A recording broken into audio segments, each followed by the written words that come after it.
I remember thinking that my brother has an artificial hip. He can't carry me out. I can't walk out. I can't crawl out, and I'm stuck here. Southern Utah. This iconic western landscape is the result of 25 million years of sandstone erosion, which have left deep canyons littered with boulders and pools of freezing water. It's harsh and uninhabited, which is exactly why it appeals to experienced canyoneers like Justin and Jeremy Harris. Jeremy and I have shared a lot of experiences as we grew up as brothers. Justin's always been an icon to me. He's always been someone that I looked up to. Canyoneering is a passion that the brothers have shared since they were 7 years old. We can share things that brothers don't very often get time to share. Hey, little brother, wake up. What time is it? It's time to go. It had been a while since we'd been out on a hike, and November was, you know, it was a little later than we wanted to go. It's freezing. We both had done quite a bit of winter hiking, so it wasn't something that was foreign to us, but it's definitely something that's going to complicate matters. You sure you're up for this today? I thought about that question, and I think, yeah, maybe part of me as his older brother thought that I needed to make the final say. Yeah, are you? Yeah, I'm up for it. You drove all this way, right? I didn't get too concerned about the pace that we were making until we got to the rappel. Is this it? That's it. The drop is too steep just to scramble down. They'll need to use ropes.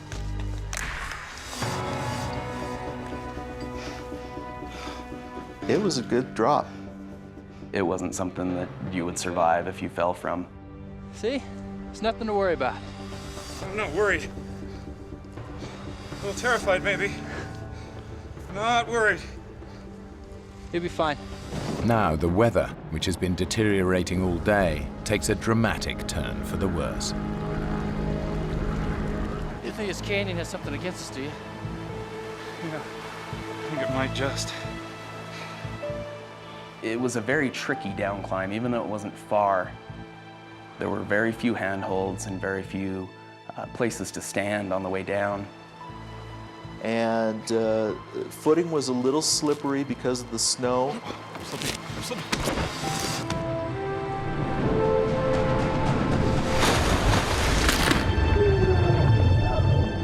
Justin! I knew without a doubt I had just broken my leg, and all I could do was scream. It was the worst pain I'd ever felt in my life. It's really bad, Justin. Justin's shin bone is shattered in 6 places. Internal bleeding is already restricting blood flow to other parts of his body. They don't know it, but this injury could kill him. Okay. What time is it? I remember thinking that my brother has an artificial hip. He can't carry me out. I can't walk out. I can't crawl out, and I'm stuck here. We're gonna get through this. You think? We're gonna make it. If I was going to get out of there, it was going to be up to Jeremy. That was really hard to be the one to take charge, because forever before, he was the person that I would look to when I didn't know what to do. According to the trail notes, Jeremy should be out of the canyon in 4 hours. But so far, the route has proven more difficult and far slower than expected. I think we were both pretty confident that I was going to be out soon and I could call someone and we'd get him out of that canyon. Jeremy should have been out of the canyon by now, but in the dark and without trail notes, he has missed the side canyon exit. Now his every step takes him further away from civilization and any hope of rescue for his brother. April 5th, 2000. Mackenzie Susan Harris. Mackenzie Susan Harris. May 1st, 1995. Skylar Christopher Harris. December 3rd. Trisha Harris. I got stuck. And all of a sudden I realized that one of my worst fears is happening, that I might be starting to lose grip on the situation. And that really scared me. And so as painful as it was, I pretty much forced myself to stand up and endure some pain to try and get my system in check.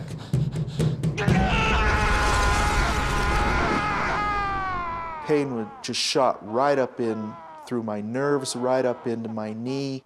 It was terrible, but it woke me up.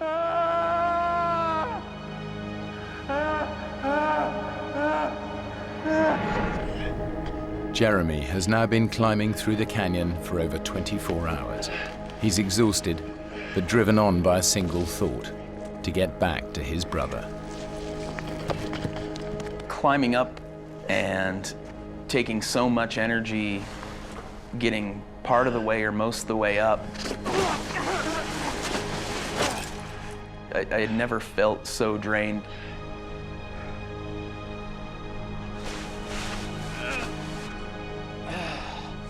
It was extremely hard to climb. Some of the hardest things that I've ever had to climb up in my life.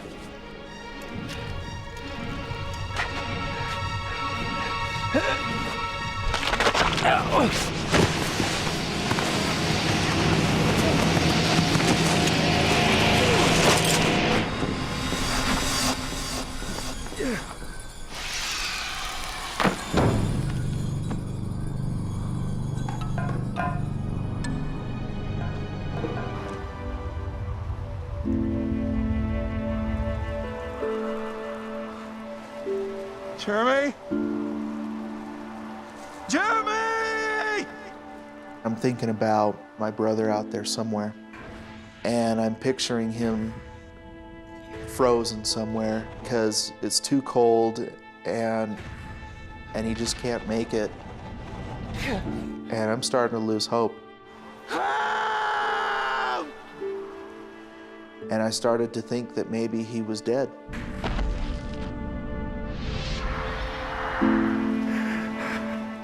But as Justin struggles with his fears, miles down the canyon, Jeremy is suddenly confronted by his terrible mistake. He stumbles across the side canyon exit. Disoriented by the darkness, he simply missed it the night before. It was so obvious. I can't conceive how I would have missed it, other than just the state of mind that I was in. I definitely should have seen it.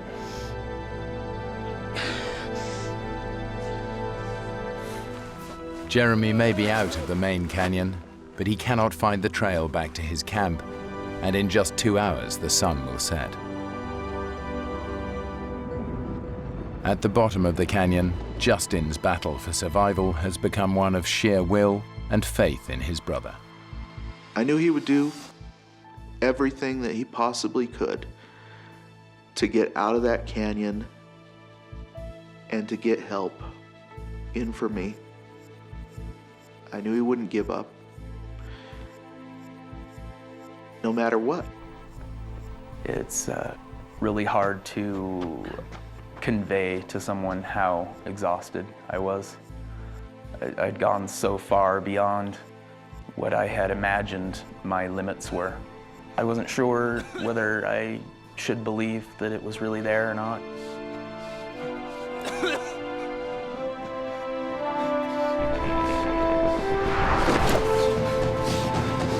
And I approached it, and it really was. I hadn't really even thought about my own physical condition. I was a wreck, and kind of amazed at the fact that I was even alive. As the sun rises after a second night exposed to sub-zero temperatures, And with no idea if his brother is alive or dead, Justin knows he cannot survive much longer. Oh. Oh. Oh.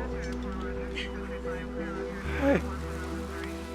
And then all of a sudden, out of the corner of my eye, I see a face pop around this boulder. And I think we were probably both pretty surprised to see each other. Justin, we see you. He's right over there. Base, we found him. And it was like, you know, they're here. They made it. They made it down. It was wonderful.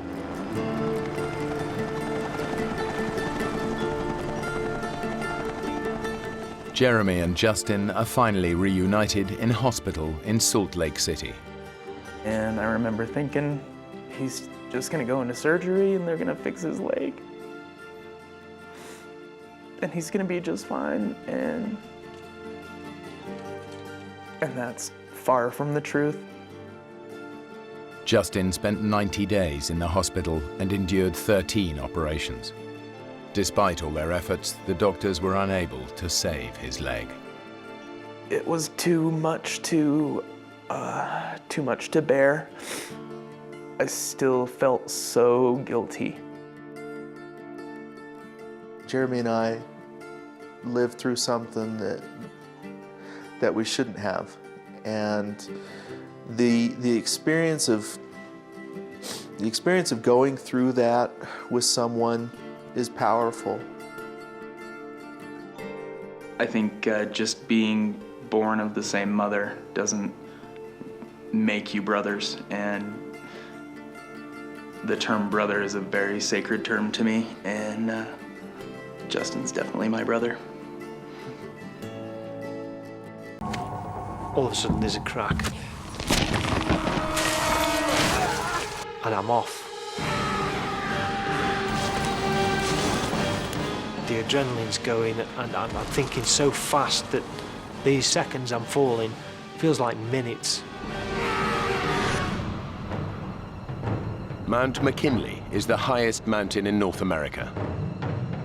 It stands in the Arctic Circle. It's one of the toughest climbs in the world. The team has set their sights on the 20,000-foot peak. They've been climbing for an energy-sapping 2.5 weeks and should be one day from the summit.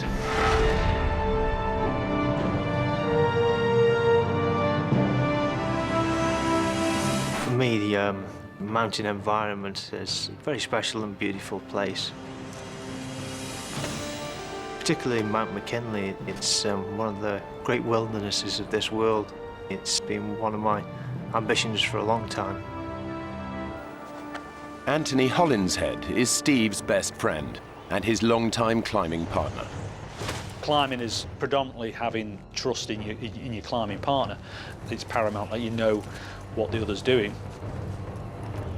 Nigel Vardy completes the three-man team. This is his first expedition with the others. He's an experienced climber, but he's never attempted a mountain as treacherous as Mount McKinley. I sometimes suffer a little bit with confidence, and sometimes I have to say, Nigel, you can do this, you'll be fine. Originally, Steve had the dream of climbing McKinley, and really we perhaps followed his lead.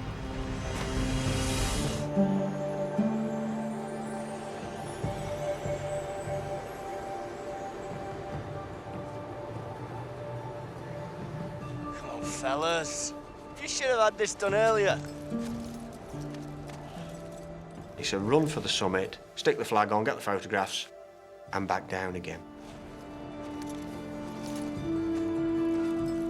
To get to the summit and back before nightfall, they need to travel light.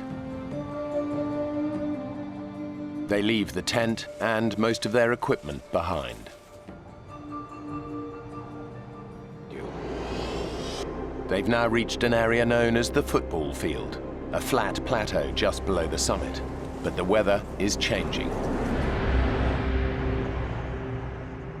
As we walked across the top of the football field, the wind started to increase rapidly.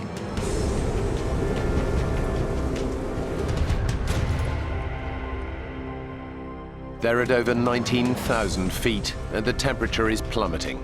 At such altitudes, the impact of an unpredicted storm like this is devastating. Steve is suffering badly. Anthony and Nigel know that they have to get him out of the freezing cold. We need to look for shelter! Get somewhere safe, now! Finding anywhere to hide up there is very difficult. You really are out on your own. Right! Up there!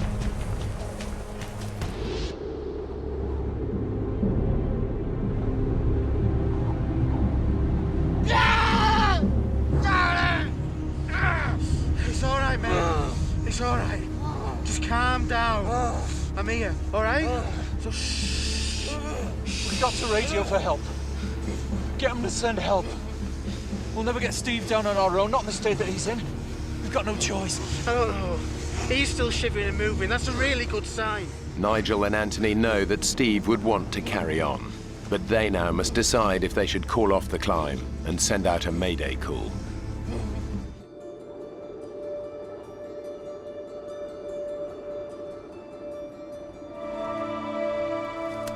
Nigel still needs to radio in to confirm their position and let base camp know that their emergency is over. I took the radio and I put it on the edge of the crevasse top while I hauled myself up and my rucksack.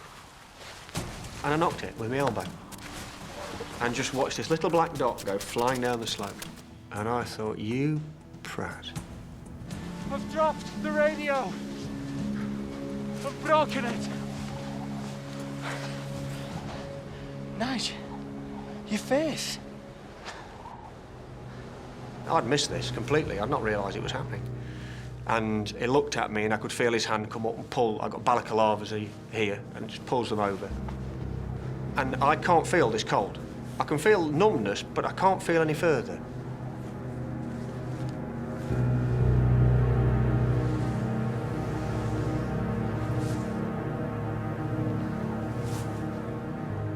I look at Nigel and I'm shocked. He's in a terrible state. The swelling on Nigel's face has forced his eyes shut. He's becoming weaker and confused, slower with every step.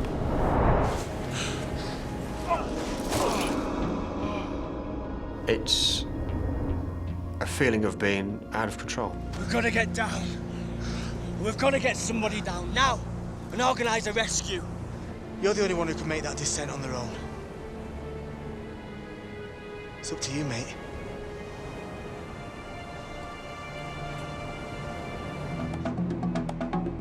Steve believes the lives of his friends now depend on him, successfully making the treacherous descent down the mountain alone to raise the alarm. He's decided to descend by the more popular West Buttress route, where he hopes he's more likely to meet other climbers. But it's not the route the team used for their ascent, so Steve has no experience of it.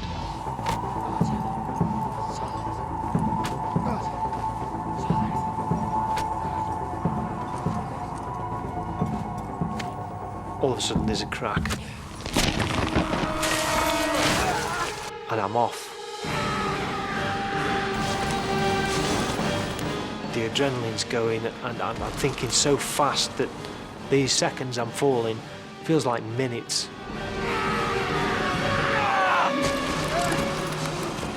There's absolutely no way I can plant this ice axe to stop my fall. It would just rip my arm out of the socket. I need to stop.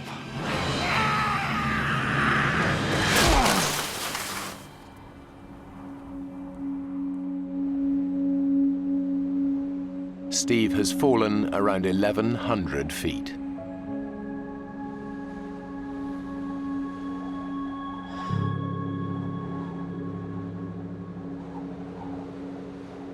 Steve is desperate to press on for help. He must splint his leg to keep going. I tie my ice axe around my leg to try and support it.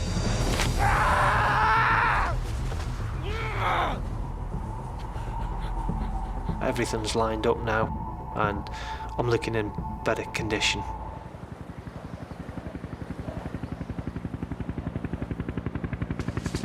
Nigel? Nigel?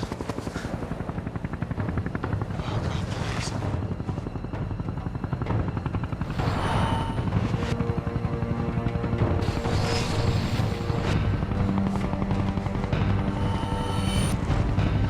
Nigel! Look!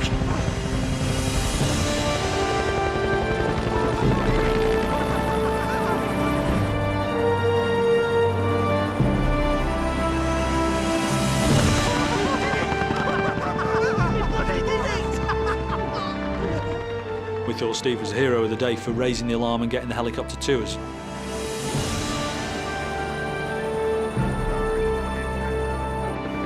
At 19,500 feet, this is still the highest helicopter rescue on record in North America.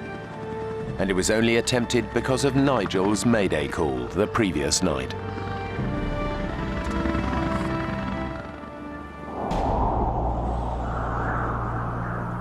Climber Steve Ball has had an horrific fall on Mount McKinley. He's been stranded for 15 hours with terrible injuries in unbelievable cold. His fellow climbers, Anthony and Nigel, have been rescued.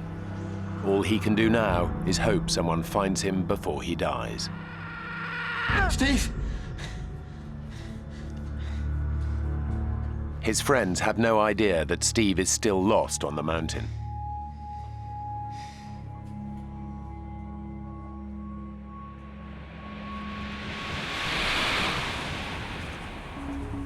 Climbers have now been alerted and are out searching for Steve, but they have no idea where to look for him and have little hope of finding him alive. It is rare for the human body to survive overnight temperatures as low as -50 degrees.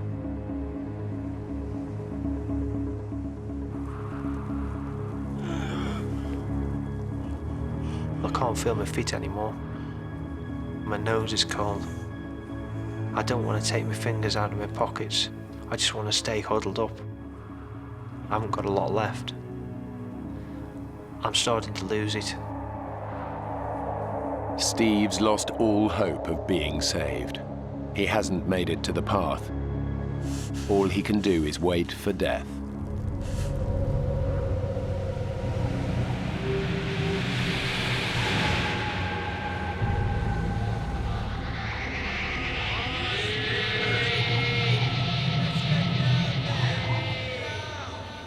I'm hearing voices, and I don't know who it is.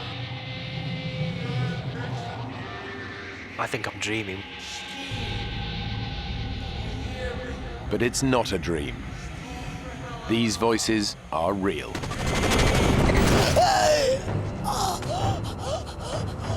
Tom, on the radio, quick. I know these voices, and I know I'm being rescued. I know I can't be dreaming it because I'm feeling the pain, and you don't feel pain when you're dreaming. I'm awake. They tell me they're climbers, and they found me, and they're surprised that I'm still alive.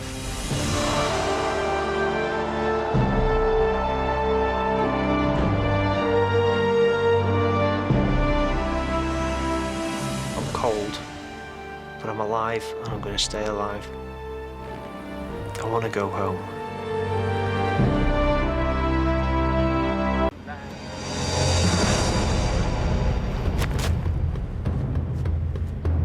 Suddenly, Blake comes face to face with a grizzly bear.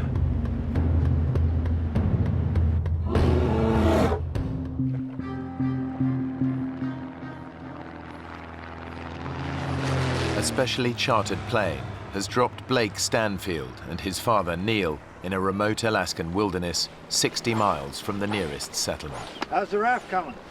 We're almost there. Good. Get the coffee on. Neil runs a building management firm, and Blake is a doctor. They'd taken leave to spend some time together. My father and I started backpacking when I was a young boy. I always ended up loving that. He taught me to appreciate the outdoors. Better get going, Dad. Just checking everything's shipshape. Where in the world did I put that lighter? I got it. Very repellent. Extra strength, very repellent. Almost anywhere in Alaska, you're going to run into many different types of wildlife, which includes bear, and of course that's something that you always need to be prepared for.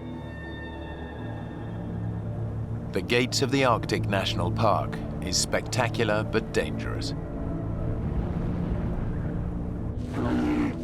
It's home to hundreds of black bears and grizzlies, not to mention roaming packs of wolves. It's 13,000 square miles of near untouched wilderness. For 6 months of the year, the rivers are choked with ice. During the summer, it all melts, but this early in the season, some patches have yet to thaw. We're going too fast! Let's slow it down there!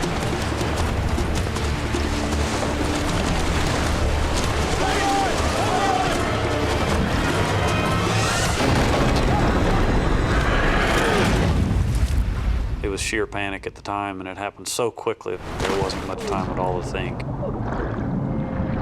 The next thing I actually remember was being pulled right underneath the ice.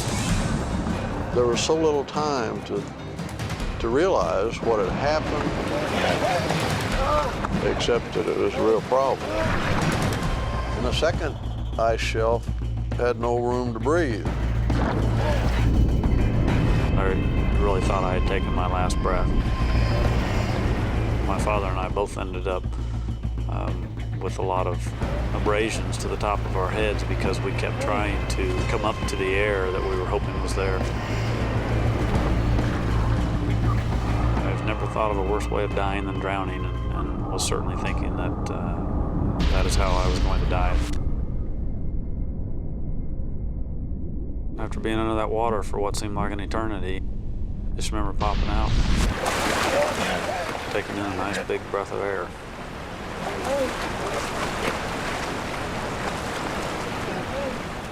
At this time, I had no idea where my father was. He had been pushed up against something and trapped.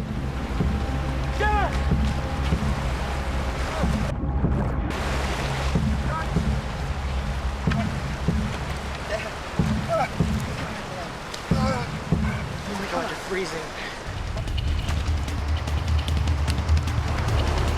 We gotta keep you dry. It's okay, Dad. You're gonna be okay. All right? Neil's wet clothes are making his temperature fall even faster. It's okay. Basically, while this fire got started, I hugged him and tried to give him some of the warmth that I had. Eventually got him to where he wasn't shaking anymore.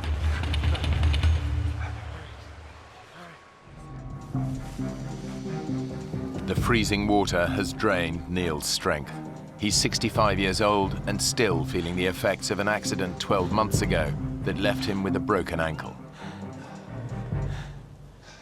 Blake, can we just hold up here a minute? You're not even trying to find a place to stop. Oh, sorry, Dad. I just got carried away. There's no way we're just walking out of here. We're gonna have to find a good campsite and stay put. How agreed? All right.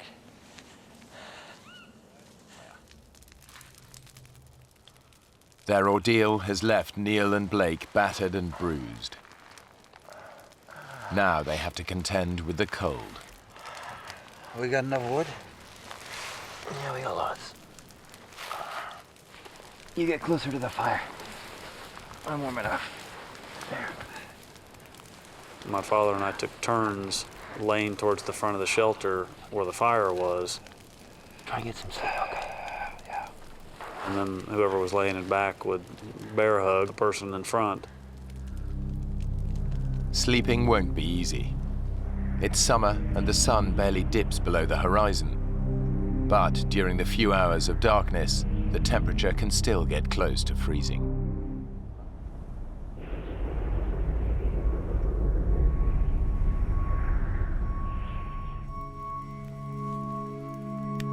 During the night, Blake has made a tough decision. Well, I needed to get back to Bettles. I needed to go find help. The #1 rule of survival is stick together. But Blake knows his dad isn't up to the hike. Dad, you okay? Yeah. Pretty sore, though. You slept? Not so much, no. You know, I've been thinking, we gotta get ourselves organized. We gotta build up a nice big pile of firewood, maybe make some traps. We're gonna need some food. I'm going for help, Dad. Help? From where? Blake had no doubt given it a lot of thought and decided that he could conquer this problem and hike back to Bettles. We're on our own, Dad. No one's coming. I'm telling you not to go. Leaving him alone was a hard decision, but I think he knew I was stubborn because I inherited that from him. You're really going, aren't you? Yes, sir, I am. I'm really going. Because if I don't, we're gonna die here, Dad. You're gonna need the knife. And the lighter. Now what about the bears? You saw all those tracks. Well, you got the fire. That should keep them away. I meant you, son. What about the bears? I love you, Dad.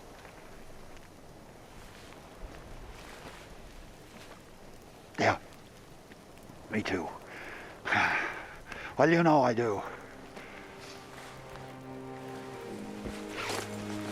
I'm gonna come back, Dad.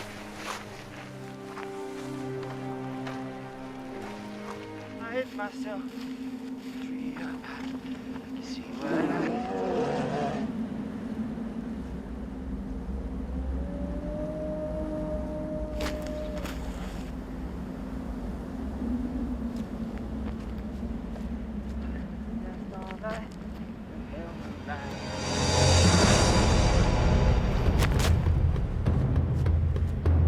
Suddenly, Blake comes face to face with a grizzly bear. A grizzly can tear your head off with one bite, but their claws can rip holes through you like nobody's business, so you don't want to mess with them.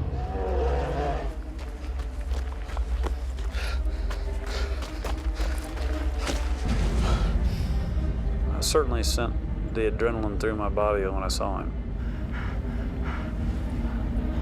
Blake daren't make a sound.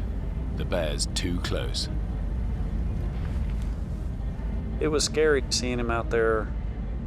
He wasn't far enough away for my liking.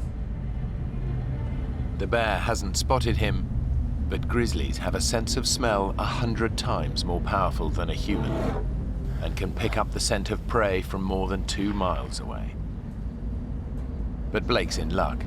He's downwind of the bear, and his scent is carried in the opposite direction. But the wind could change. He risks making a run for it.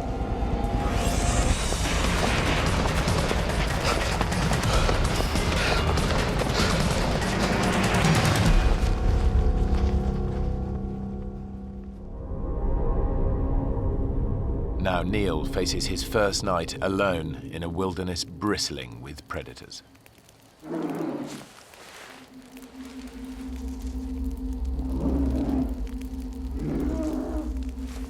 As everyone knows, you try to make noise in the wild with where bears are present. No, I said a lot of stupid things in order to make noise, and one of them was, I'm the king of this valley. Everyone who lives here at my pleasure. You want to see me, you have to go through my nights. Blake, where are you? Around 6 or 7 in the evening on Tuesday, I was laying over by my fire when I heard the sound of an airplane. And my God, he was coming up on me quick, I could tell. And I ran as fast as I could. Hey! Hey!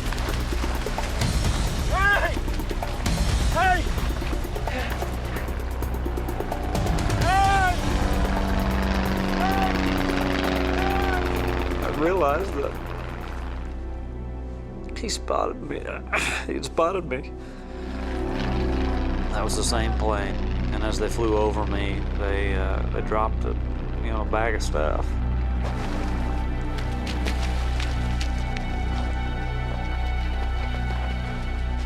The bag contains supplies and a walkie-talkie. I turned that radio on. I kind of told him what had happened. There's only one thought on Blake's mind. Please hurry! You gotta go find my dad! He's 50 miles upstream. There'll be a fire going. Just see a fire. The pilot launches an aerial search for Neil.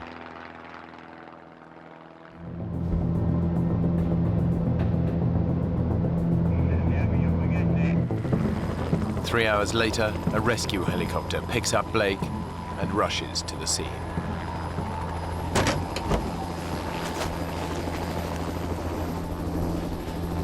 Neil! Neil! You okay?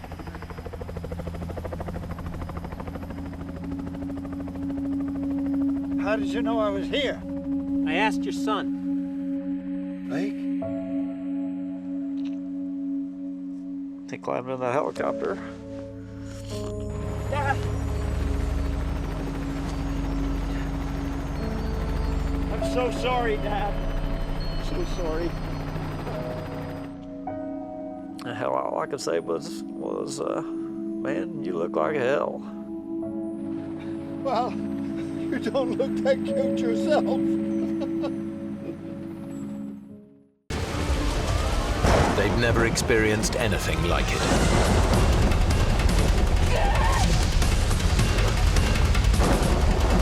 It's very hard to explain how loud it can get. You can't even talk to someone who's right next to you by screaming. That's the only way I can describe how loud it was. The Amazon rainforest in Brazil. It's one of the last great wilderness areas, home to the largest variety of insects, birds, and mammals in the world.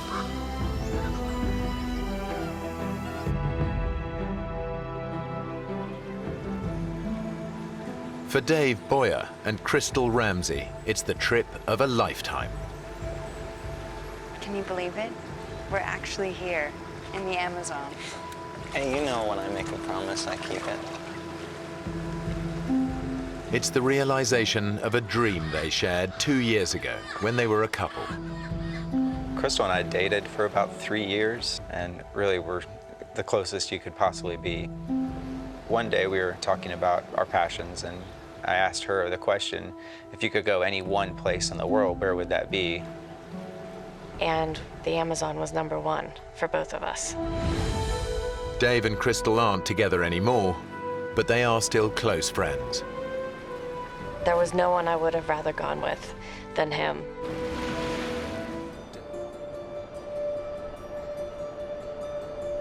Dave and Crystal set off in the morning with enough water for a 3-hour hike. We left just before 10 o'clock and expected to be back in time for a late lunch. We had tunnel vision. We were focused on one thing, and that was exploring and seeing the rainforest. We were oblivious to any dangers that were involved. They are so absorbed by the sights and sounds of the forest, they don't notice that they've stepped off the marked trail. Our awareness was elsewhere. It was on the trees, on the animals, on the sounds. The map Dave left behind was a hand-drawn sketch of the area. He clearly remembers it showing the lodge at the bottom, which would normally indicate that it lies to their south. But the map isn't laid out in the usual way. To get back to the lodge, they actually need to head north. If we head south, that should take us back. You're sure? I'm sure. I'm sure. Okay. Come on, let's go. Hiking south is the worst decision Dave could make. Ahead, there lies nothing but thousands of miles of rainforest. Uninhabited, except for rainforest creatures, many of them highly dangerous. If we'd been walking in the right direction for this long, we would have... I know. No. I don't think he wanted to deal with it. He didn't want to deal with even having to think about sleeping out there. I was frustrated at myself. I felt responsible for getting us lost and felt responsible for finding the way back. Chris, I am so sorry about this. It's okay. You buy me a beer when we get back, and we'll call it even. Okay? Okay. But they both know how vulnerable they really are. The rainforest is teeming with nocturnal predators. A lot of the poisonous snakes, they wander through the forest at night. The jaguar comes out at night. You don't have a lot of choices of protection. Dave and Crystal share a single thought. Can they make it through the night alive? Chris, there's something out there.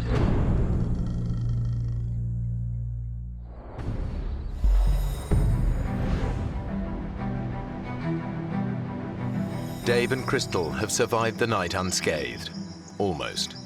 I'm covered in mosquito bites. Be grateful that's all that bit you. Very funny.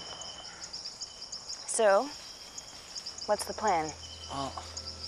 Dave needs to get them back to the lodge fast. Crystal's on medication for her depression, and he knows she doesn't have her drugs with her. By mid-afternoon, Dave is resorting to a new, desperate tactic in his search for the lodge. I was trying to keep us in the same area of where we got lost in, kind of zigzagging back and forth, hoping to stumble upon the trail. Let's try over there. Crystal was starting to get a little bit frustrated with that strategy. Dave was literally almost walking in circles and didn't realize that that's what he was doing. Crystal is starting to feel the pressure. My brain was saying, things are going downhill. As darkness falls, they realize they must endure another night. I was tired. I had not slept on the previous night. I was being driven insane by the mosquitoes. They were constantly biting me, making our bodies itch, and we would scratch it to the point where our bodies would start bleeding.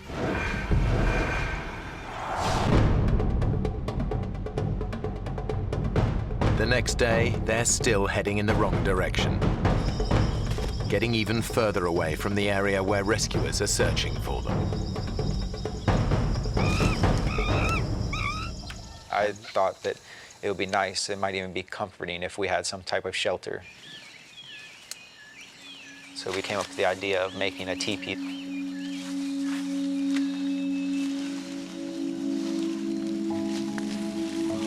Excellent. Yeah. It was drawing us closer together. She told me that if I was as I was while we were lost, if we had always had that relationship in that past year, that we would still be together, that she saw all the things that she had fallen in love with in the first place. It looks good. We were trying to get our minds off of what we were going through, and we got even closer. My feelings had not changed since the day I met her. I was still in love with her. I still wanted her to be in my life and with me forever. But Dave couldn't be more wrong. A massive tropical thunderstorm is building in the skies above them, and it's about to put them in the greatest danger yet. They've never experienced anything like it.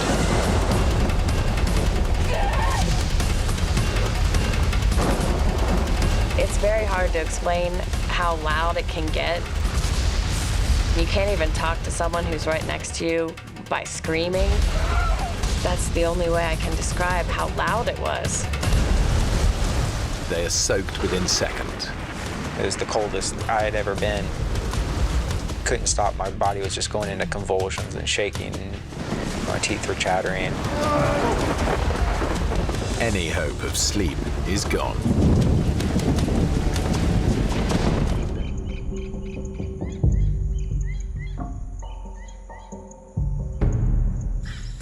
Their terrible night leaves both of them exhausted and miserable. But it's pushed Crystal close to the edge. I think my own mind was more dangerous than anything that the jungle had.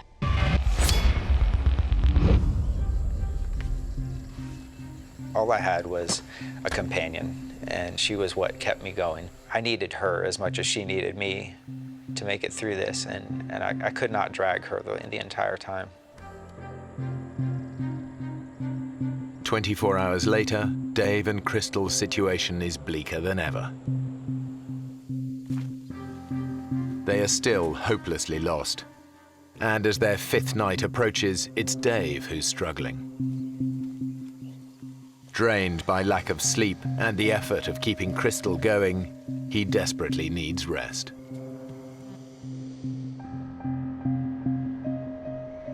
Dave was exhausted. I was very worried about him, but there was nothing I could do to make him sleep. I could not get a grip. I could not get control of what I really needed, and that was to get to sleep. In his totally exhausted state, the insects soon become an obsession. The only way to get me through that night was to find a way to keep moving, keep myself occupied. Dave is beginning to lose his grip on reality.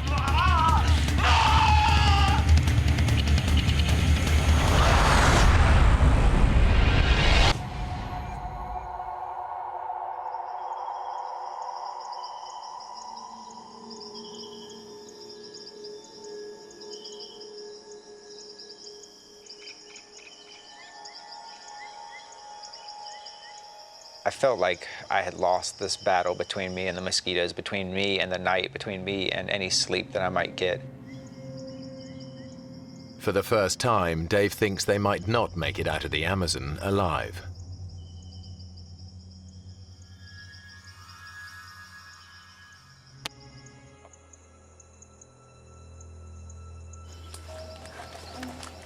He begins to search for water to wash himself.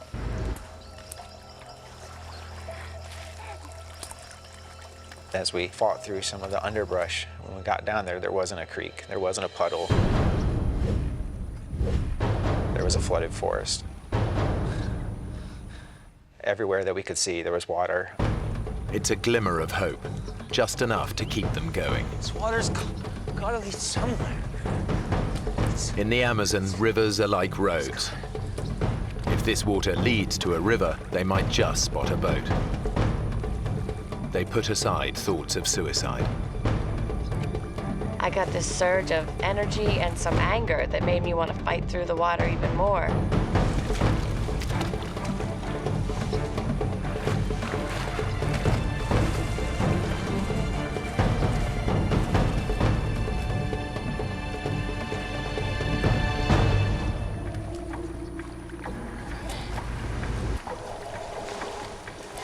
As we were going through the flooded forest, we kept telling each other, don't talk about any hopes, just go, and go as fast as you can.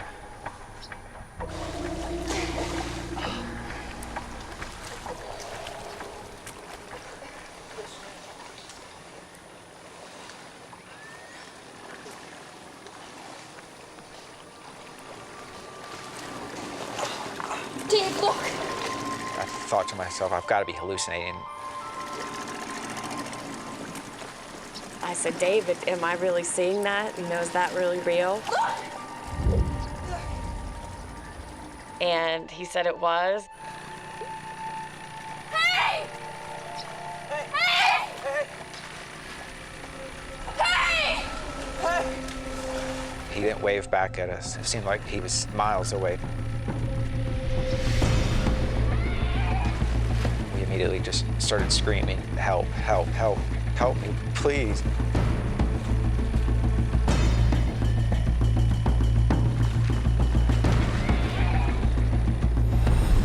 Here! We're here! Help! And he didn't respond. Help!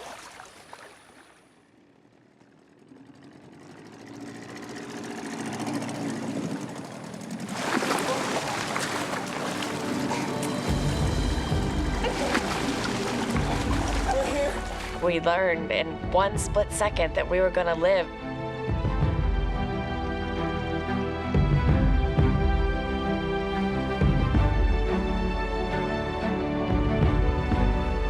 was screaming and crying and just definitely the best moment I've ever had in my life.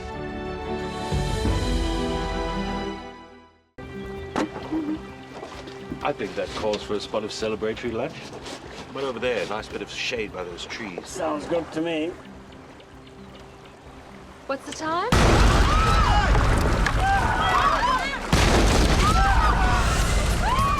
There was no warning.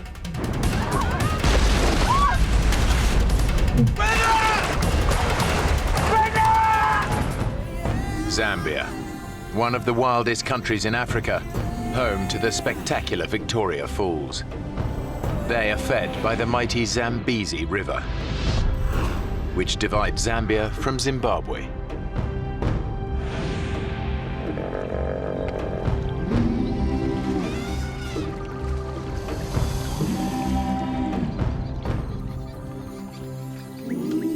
It's here on one of the river's most isolated stretches that two friends have planned a weekend fishing trip.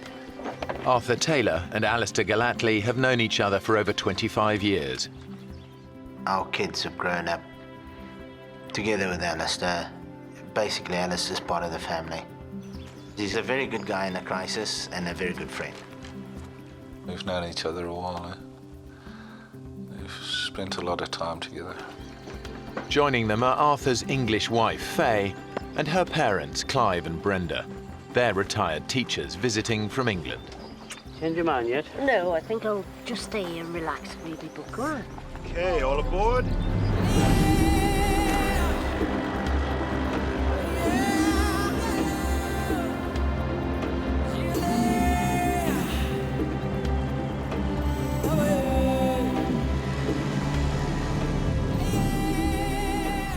This is one of the river's most remote stretches.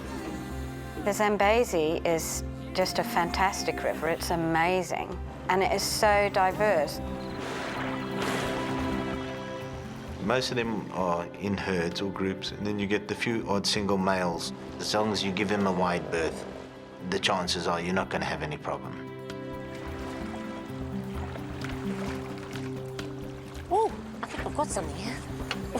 Heavy. Whoa. Fishing had been pretty poor that morning, and when Mum caught a fish, it was like, yeah, you know. I mean, she's really chuffed. Well done, Mum. I think that calls for a spot of celebratory lunch. Right over there, a nice bit of shade by those trees. Sounds good to me. What's the time?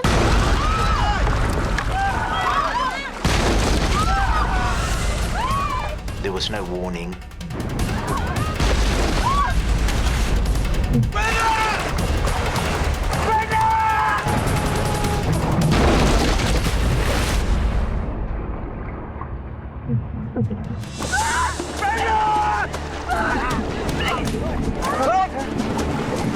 Grab my hand. He's coming. Let me go.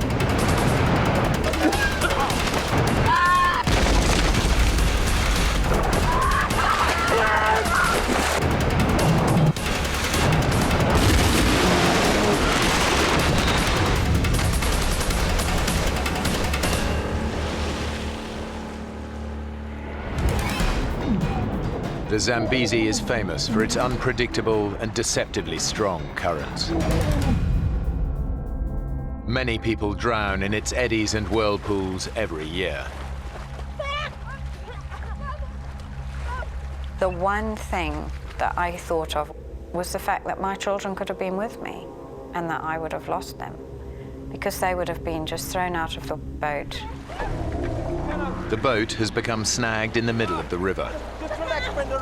Clive and Alistair are able to cling onto it while the current drags the others downstream. Clive and I, we couldn't do much. We sat on the front of the boat and we watched them. I had no idea where we were going. All I knew was that we were being swept away. The current was really, really strong and was just sweeping us down. We were trying to make our way to shallow waters. We knew it was our only hope of survival. Luckily, the current actually took us towards the middle of the river, which was slightly shallower. It's a sandbag. From his position on the boat, Alistair assesses the situation. The group's chances of being rescued on this remote stretch of the river are slim. He knows that every year, hundreds of people die of crocodile attacks on the Zambezi. As the only single man in the group, Arthur! he takes a calculated risk. I'm going to swim to that bank and get help. Don't risk it up.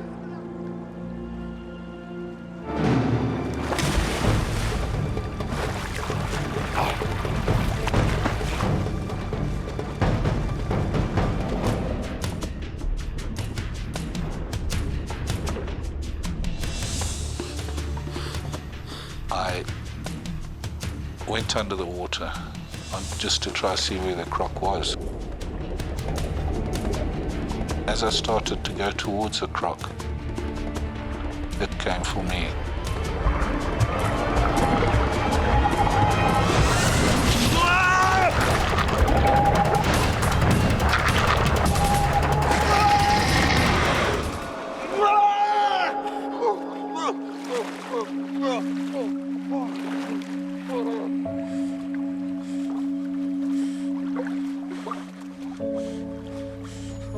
The savage attack has broken Alistair's arm in 3 places. His shoulder joint has been ripped from its socket. I was pretty scared I was going into shock. I was very weak. I lost a lot of blood. All he can do to stem the blood loss is to make a tourniquet.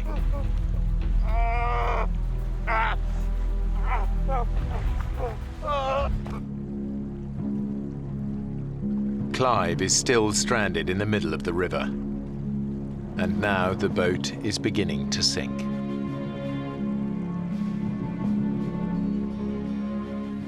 Can't stay there. He left us some to us. Dad! You're gonna have to come over to us. I know. My dad had no choice but to swim, because if the boat went down in the night, then he would just disappear. He wouldn't have stood a chance.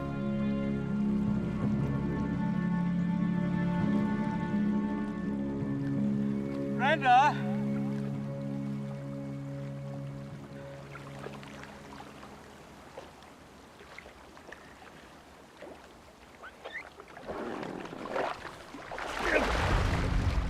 It was just such an awful experience to watch, and terrifying, not knowing at any moment. Right. Keep at it.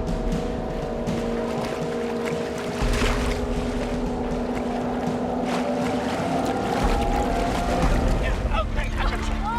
Oh, yeah. Oh, yeah. I can't tell you what a relief that was. On shore, only a few hundred yards away, Alistair's agony is intensifying. His wound is becoming a poisonous time bomb. I had nothing to wash it out with properly. The arm was full of rubbish. Alistair knows that bacteria from the crocodile's bite will have entered his bloodstream. Untreated, he could easily lose his arm to gangrene. Gangrene is pretty serious. A friend of mine, he got chewed by a lion. You know, he got to hospital within 8 hours, but he still lost his leg. Too weak to move. If the gangrene doesn't get Alistair, the predators might.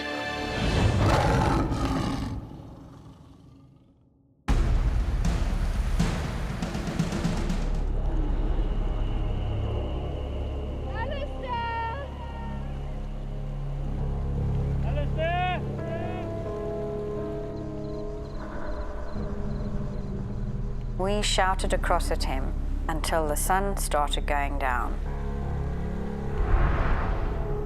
And then the hyenas started calling. When the sun went down, we all decided not to call to Alistair. If he had called back to us, it would have just alerted any predator within range that Alistair was there.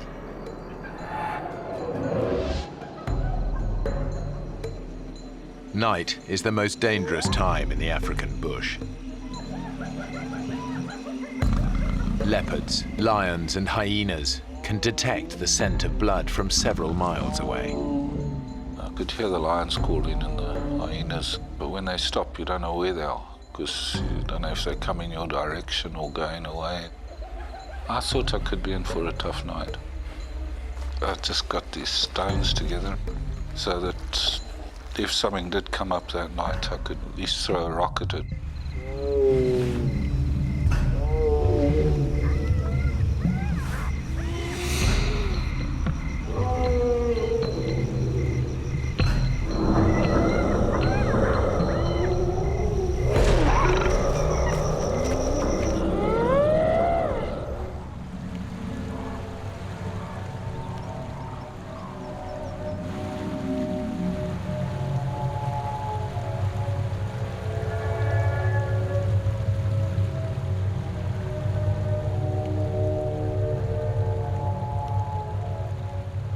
When the daylight finally came, it was just such a sense of relief because we had made it through the night. But we had worried that Alistair had bled to death. I mean, we had no idea what had happened to him and how badly injured he was.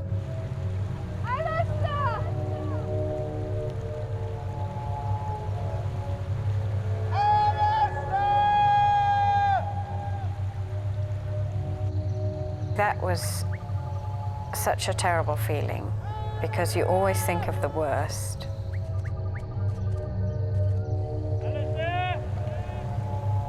And physically and mentally, we were just exhausted. After almost 20 hours stranded in the water, the group are desperate. We were thinking, well, you know, it's another day and somebody has got to come.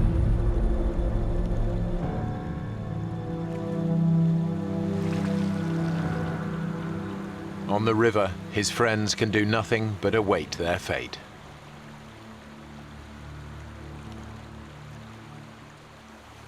Canoes. Brenda, just don't. I can see them there.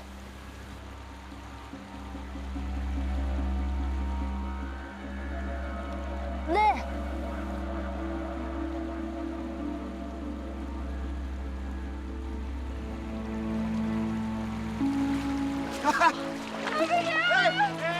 Incredibly, some canoeists have ventured this far down the river. They'd seen us and they thought, well, what strange people fishing in the middle of the river.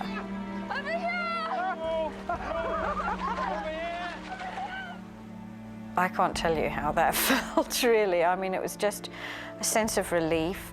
We were going to be all right. It was also still worry for Alistair. We hadn't heard from Alistair for several hours.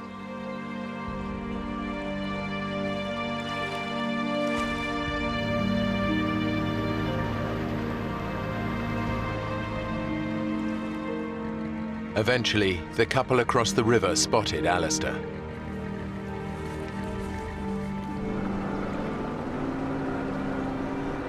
They took him to safety, where he was reunited with the others. Despite his terrible injuries, surgeons were able to save Alistair's arm.